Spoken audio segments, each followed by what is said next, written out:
Aí, maravilha. Bom dia, boa tarde, boa noite. Eu não posso falar mais bom dia somente, ou boa tarde, boa noite, porque eu não sei quando, né, vai ser lançado esse episódio. Então, bom dia, boa tarde, boa noite a todos vocês.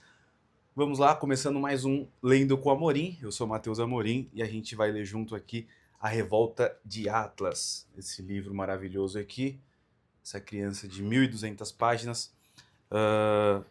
Lembrando, esse episódio vai toda sexta-feira ao ar, então toda sexta-feira a gente tem um novo episódio e a gente vai começar com essa maravilha. Antes de iniciar, na verdade, eu queria fazer um preâmbulo aqui para a gente poder iniciar bem, né? Porque, fazendo uma analogia, se a gente só iniciar o livro, para quem aí não tem um background aí interessante, vai ser como se chegasse no meio de uma ladeira, aí sim o carro pegasse, aí sim o carro funcionasse. Vocês vão aproveitar bastante do livro, mas poderia ser muito melhor se desde o início o carro já tivesse ligado e descendo a ladeira pegando embalo. Então, eu queria fazer um preâmbulo para a gente poder começar o livro, que é o seguinte. Isso vai ser bem descrito e exemplificado no livro, mas nada vem de graça, certo? Tudo tem um custo, tudo tem um preço atrelado. Então, quando a gente exige alguma coisa, seja de alguém ou então do Estado, principalmente do Estado, essa benesse que a gente vai receber, esse direito que a gente vai receber, obrigatoriamente está sendo pago por alguém. Obrigatoriamente está sendo pago por alguma pessoa. Então, o direito de um vai ser necessariamente a obrigação de outro. Qual que é a questão principal, né? Se fosse da seguinte forma, você exige, por exemplo, algum direito, então, sei lá, vou dar um exemplo aqui da cidade para a gente poder trabalhar melhor, um exemplo prático, né? Na campanha política aqui, estavam se exigindo. Queremos. Na verdade, não é que estavam se exigindo, né? Foi a promessa do político. Não, eu vou dar ônibus grátis para vocês. Então vai ser ônibus grátis, vai ser uma maravilha, você não vai pagar nada por transporte público. Se você ouvir isso e não tiver esse pensamento de segundo nível, né? Tem um economista que ele vai chamar, acho que é o. Poxa vida, eu tenho um livro dele ali, eu esqueci o nome. Enfim, um economista que vai falar o seguinte: você tem que pensar, né, com the second level of thinking, ou seja, o segundo nível de pensamento. O primeiro nível de pensamento é o quê? Boa, vou ter ônibus grátis. Qual que é o segundo nível de pensamento? É justamente, mas como que ele vai pagar por isso? Porque o motorista tem que receber. O cobrador, né, que faz ali o troco, tem que receber. Então, se eles têm que receber, alguém está pagando. Quem está pagando? Aí você vai pensar, né? Poxa, quem está pagando não é a prefeitura, porque a prefeitura não faz a contratação direta dessas pessoas. Ela contrata uma empresa. A empresa tem que dar lucro. Então, além dos funcionários, tem ainda a parte da empresa. E aí, quem está pagando a empresa? Aí sim a prefeitura. Então, quer dizer que a prefeitura está pagando a empresa que paga os funcionários, certo? Agora, chegamos ali, né, nessa cadeia de pensamento. Quem paga, ou quem dá o dinheiro para a prefeitura pagar a empresa que paga os funcionários ali para poder trabalhar no ônibus e ainda faz a compra do ônibus, etc, etc, etc. Quem que faz isso? Né? Quem paga a prefeitura? A prefeitura não produz nada, né? Não agrega valor nenhum para poder receber um valor. Né? O que a prefeitura faz? Ela cobra imposto. E de quem vai ser cobrado o imposto? Seu. Então, ao fim e ao cabo, é você que vai estar pagando. Só que você não vai estar pagando. Qual que é o valor do ônibus? R$ 2? Então você vai estar pagando R$ 2 de imposto para ter R$ 2. Não. Por quê? Porque você tem uma cadeia gigantesca de pessoas que você tem que remunerar para depois chegar lá, né, no cobrador e no motorista para eles receberem, para daí sim chegar no valor do seu transporte público. Então, você está pagando muito mais. Por quê? Para pagar a prefeitura, você tem que estar pagando prefeito, tá pagando vereador, tá pagando um monte de penduricalho, tá pagando o assistente. Então você tem que remunerar todo mundo ali. Essas pessoas têm que receber. Aí tem que ser um valor a mais para poder aí sim fazer a licitação da empresa, aí para poder contratar a empresa. Então o custo disso é muito maior do que se você simplesmente não tivesse cobrado esse imposto de você, né? Não existisse esse imposto de você e você fosse lá e pagasse o ônibus. entendeu? Então, o valor que você teria que pagar era muito menor. Mas qual que é a questão? A questão é que o mote, né, a,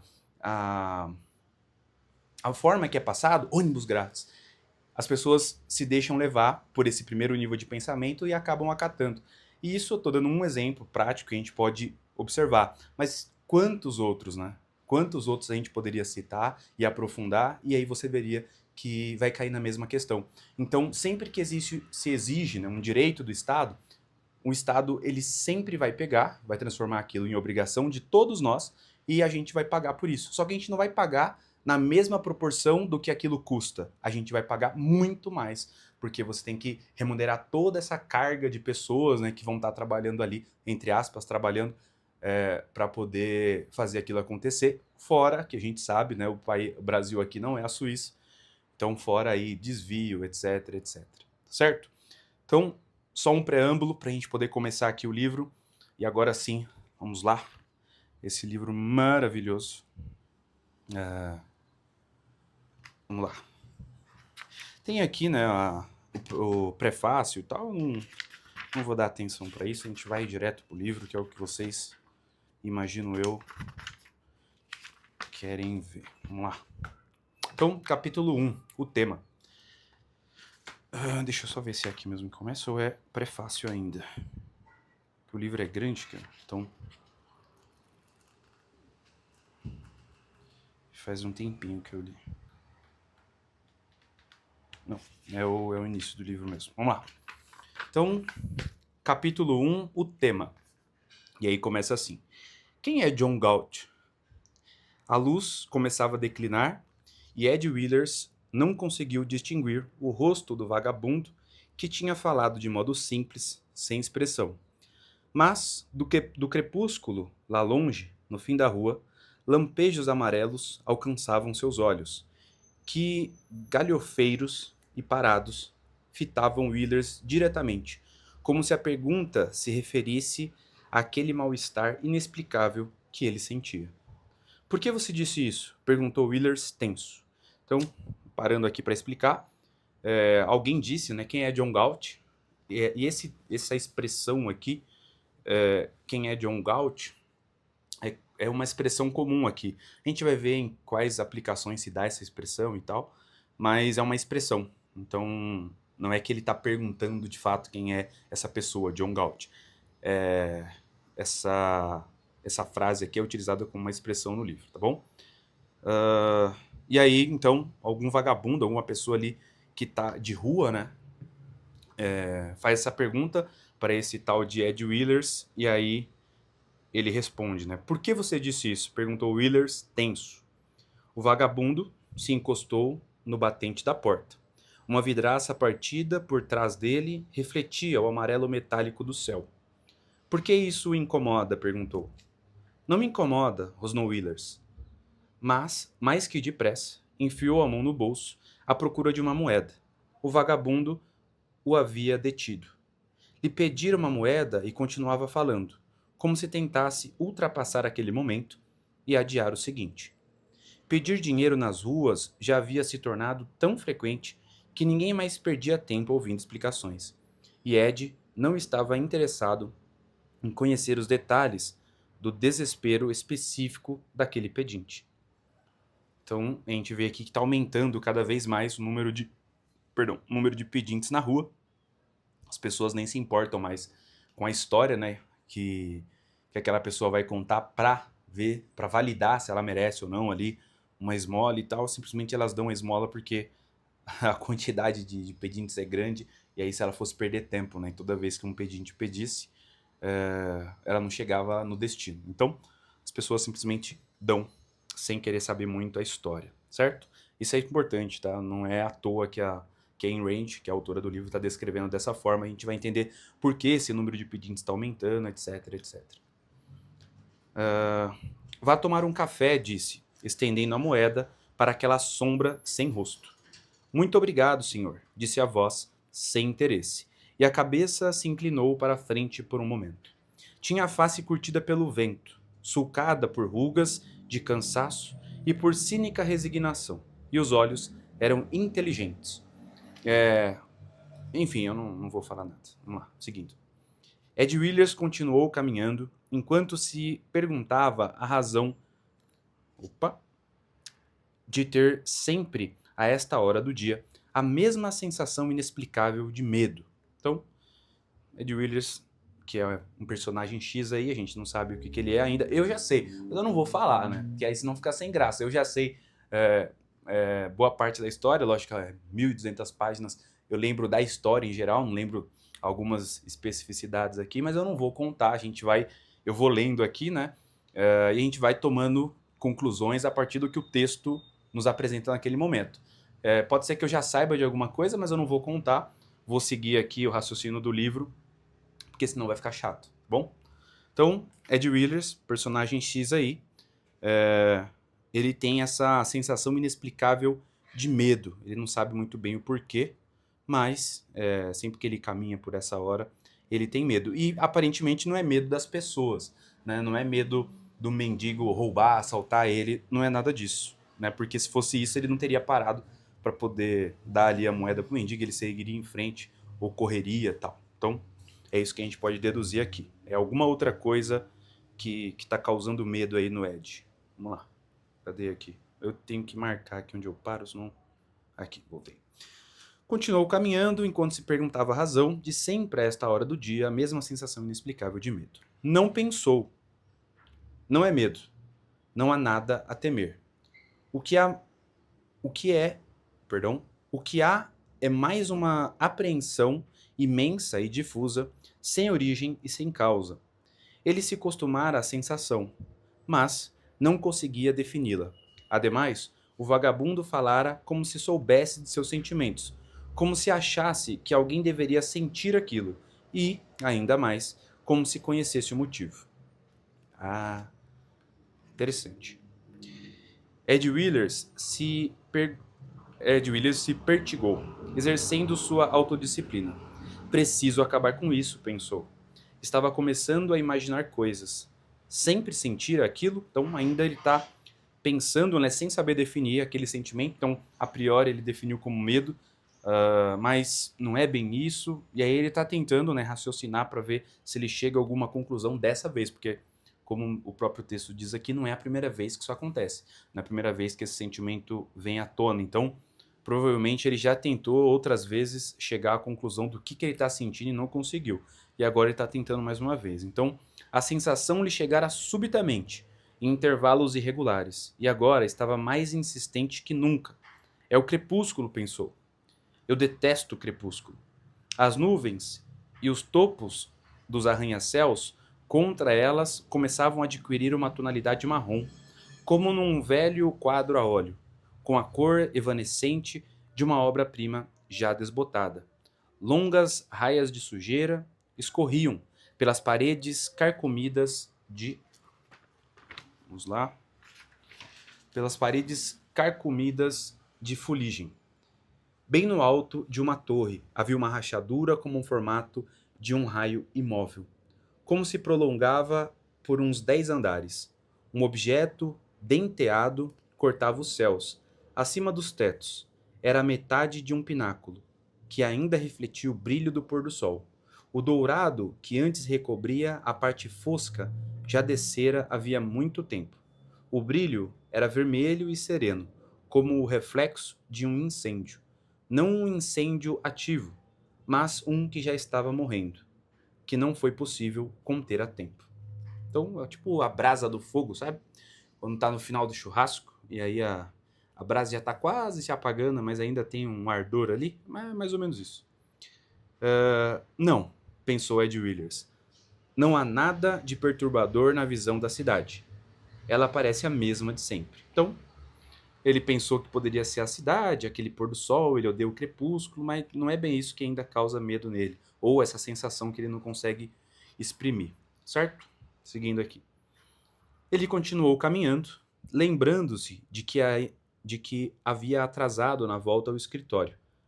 Não lhe agradava nada a tarefa que teria de concluir quando chegasse, mas era preciso que fosse feita. Assim, para não atrasá-la ainda mais, apressou o passo. Virou uma esquina.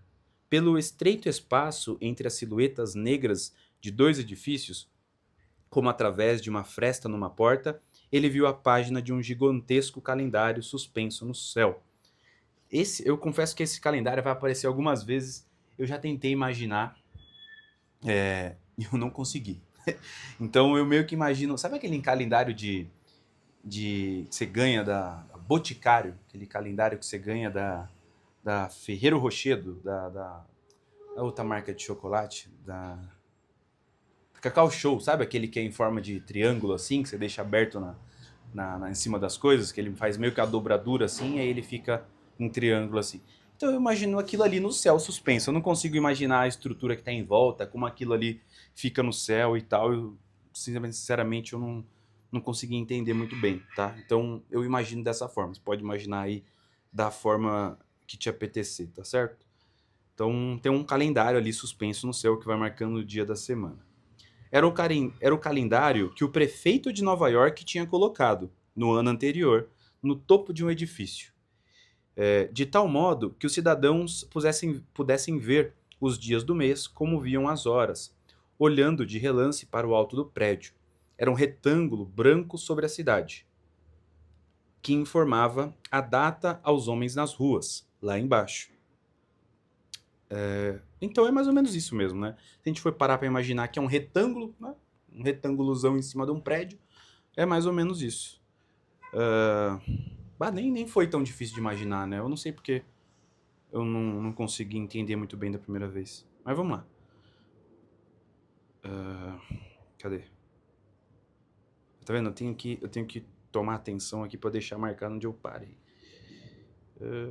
Viu as horas? Tá, aqui ó.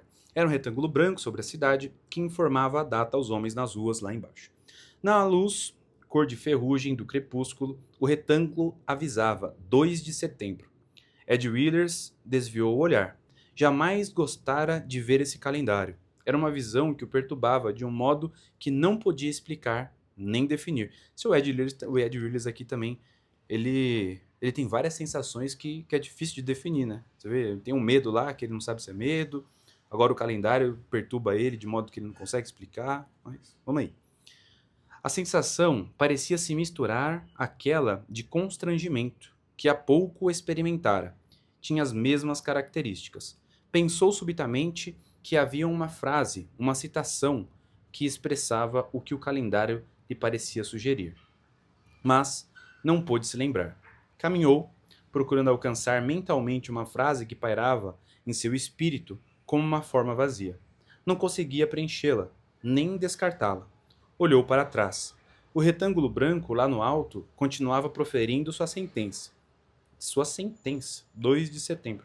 Você vê que não é possível que a cidade, ou pelo menos que a sensação que ele tem da cidade, das coisas que estão ao redor dele, estejam bem, né? Porque ele define, lógico que é o eu lírico do texto falando, né? Mas é para dar o tom do livro, né? Então, um retângulo branco, lá no alto, continuava proferindo a sua sentença, 2 de setembro.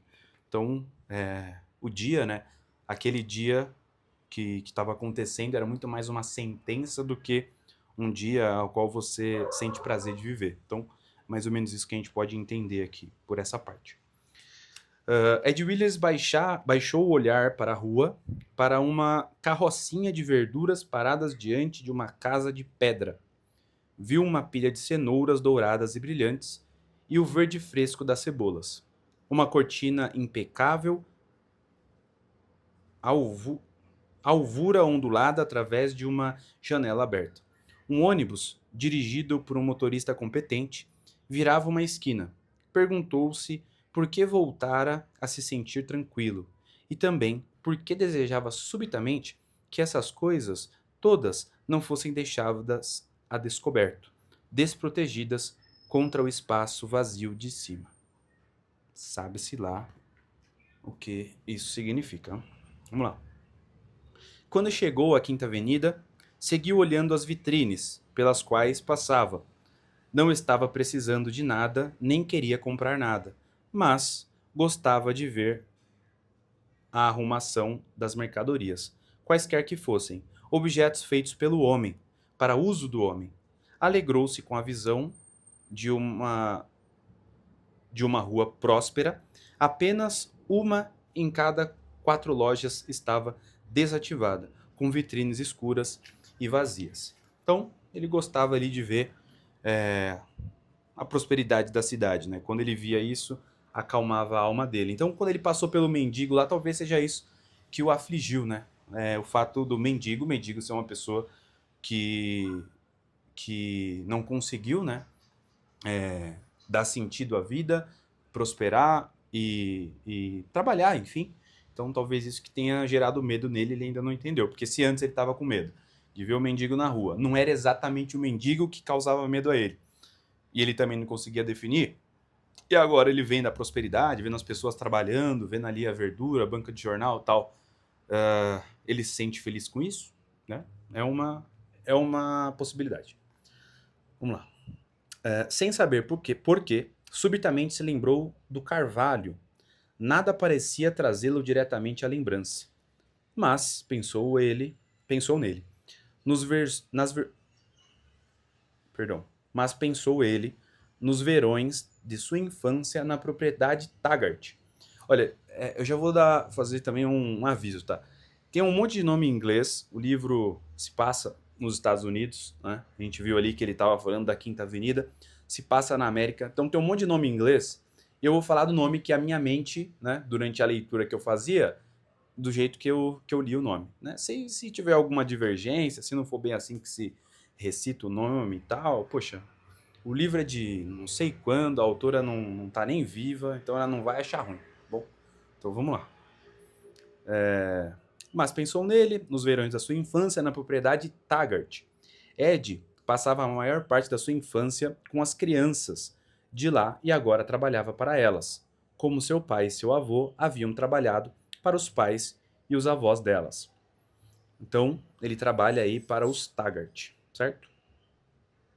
O Grande Carvalho ficava numa montanha sobre o rio Hudson, em um lugar isolado da propriedade dos Taggart. Ed, aos 7 anos, gostava de olhar para ele. Estava lá havia centenas de anos e parecia ao menino que lá ficava para sempre. Suas raízes seguravam a montanha como dedos cravados no solo, e ele imaginava que se um gigante quisesse arrancá-lo pelos galhos, não o conseguiria. Conseguiria sim balançar a montanha e com ela toda a terra, que ficaria como uma bola pendurada por uma corda. Essa, esse, essa descrição que ele fez, deixa eu só voltar aqui, ó. É que essa aqui não é o exemplo, mas é mais ou menos o gigante lá, né? Porque a revolta de Atlas era um gigante, né? Lá na cultura greco-romana, ele era um gigante que segurava, que foi condenado, né, a segurar o mundo com as suas mãos e tal. Então ele ficava ali sempre segurando o mundo. Então essa descrição que ele faz aqui é mais ou menos depois como vai ser descrito o gigante que segura o mundo e tal. Mas, enfim, vamos lá. Balançar a montanha e com ela toda a terra que ficaria como uma bola pendurada por uma corda. Ele sentia-se seguro diante do carvalho. Era algo que nada nem ninguém podia alterar ou ameaçar. Era para ele o símbolo maior de força. Certa noite, um raio atingiu o carvalho. Ed o viu na manhã seguinte. Estava partido ao meio. E o menino olhou o tronco como quem olha para a boca de um túnel negro. Ele era apenas uma concha oca. Sua massa interna tinha apodrecido havia muito tempo. Não existia nada lá dentro, apenas uma fina poeira cinzenta que se dispersava ao capricho da mais leve brisa. Fora-se o poder vital, e sem ele, a forma que ficava não tinha podido se manter.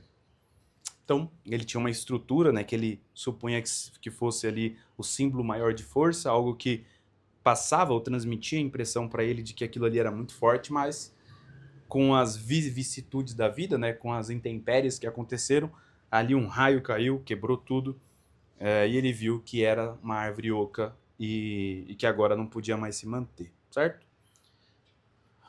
E por que ele lembrou disso agora, né? Enfim, vamos lá.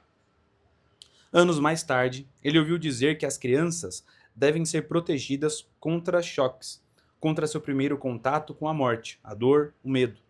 Mas essas eram coisas com as quais ele não se assustava. Seu choque viera naquele instante, quando permanecera quieto, olhando o buraco negro do tronco. Fora uma sensação profunda de traição. Ainda pior, porque ele não podia identificar exatamente o que ou quem havia sido traído. Não fora ele, sabia-o bem, nem sua fé, era algo mais. Permaneceu ali por algum tempo, em total silêncio, e depois voltou para casa. Não falou sobre aquilo com ninguém, nem na hora, nem depois. Ed Willers balançou a cabeça no momento em que o ruído de um mecanismo enferrujado de sinal de trânsito, então ele estava pensando sobre isso, corta agora, volta de novo para a realidade, tá? Então, Ed Willers balançou a cabeça no momento em que o ruído de um mecanismo enferrujado de sinal de trânsito interrompeu seu caminho no meio-fio. Sentiu raiva de si mesmo. Não havia por que relembrar o Carvalho hoje. Interessante, né? Quer dizer, qual que é o simbolismo do Carvalho aqui para ele? Era algo, quando ele era criança, né, ele olhava para ele Carvalho, uma árvore gigantesca, enorme, e que para ele simbolizava força. Então era o ícone, né, o pináculo ali da força. Aquilo ali para ele representava algo sólido, algo que não poderia ser corrompido nem destruído. E aí, de um dia para noite, de um dia para o outro, aquilo que ele tinha como símbolo maior de força justamente é destruído. E aí quando ele chega lá, como criança, né, fala, poxa, aquilo que eu supunha que era forte foi destruído. Aquilo que eu colocava como algo que não poderia que não poderia ser corrompido, né, destruído, foi e de um dia para a noite, através de um trovão, um relâmpago aí que caiu na árvore. Então por isso talvez que ele tenha se sentido traído pela expectativa que ele criou em relação àquela árvore, né, e o que aquilo transmitia para ele. E aí ele relembra isso agora. Então alguma coisa aconteceu aqui na vida do Willers que talvez tenha abalado as esperanças que ele tenha colocado em alguma coisa. É o que podemos supor aqui, né? Porque não teria porque ele lembrar disso agora, nesse momento. Ele mesmo diz isso, né? Então vamos lá. Sentiu raiva de si mesmo, não havia por que relembrar o Carvalho hoje. Já não significava mais nada para ele, apenas uma tintura esmanecida de tristeza. Em alguma parte, em seu íntimo, uma gotícula de dor, movendo-se rapidamente e desaparecendo como um pingo de chuva na vidraça da janela, mal deixando visível o seu curso em forma de ponto de interrogação. Não queria associar lembranças tristes à sua infância. Amava suas recordações. Cada um daqueles dias ele via agora. Parecia-lhe inundado pela luz solar, tranquila e brilhante. Parecia-lhe que alguns daqueles raios chegavam até seu presente.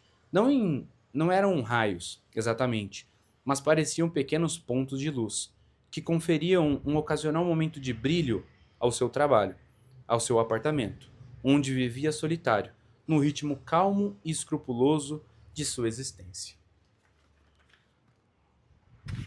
Vamos lá, seguindo aqui agora. Lembrou-se de um dia de verão, quando tinha 10 anos. Naquele dia, numa clareira no bosque, sua mais querida companheira de infância lhe disse o que fariam quando crescessem. As palavras foram duras e brilhantes, como os raios de sol. Ele ouviu admirado. Quando ela lhe perguntou o que desejaria fazer, ele respondeu de imediato: o que for certo, e acrescentou: e preciso fazer alguma coisa que seja grande. Quero dizer, nós dois juntos. Ela, o que, por exemplo? Ele respondeu: eu não sei. É o que nós devemos descobrir. Não o que você disse. Não é um trabalho nem um modo de ganhar a vida, mas algo como ganhar batalhas, salvar pessoas de incêndios ou escalar montanhas. Para quê? Perguntou ela. E ele: no último domingo, o pastor disse que devemos procurar alcançar o melhor de nós. O que você acha que há de melhor em nós? Não sei, ele concluiu. Precisamos descobrir. Ela não disse mais nada. Estava olhando para o longe, para a estrada de ferro que se perdia na distância. Então, eles estavam caminhando ali numa clareira, tinha uma estrada de ferro. Ele pergunta para ela algumas questões, algumas ela responde, outras ele mesmo responde a pergunta que ele fez, né? E aí vai seguindo, vamos lá. Ed Willers sorriu. Ele dissera: Deixa eu só passar aqui o caminhão. Bora. Ed Williams sorriu. Ele dissera: o que for certo.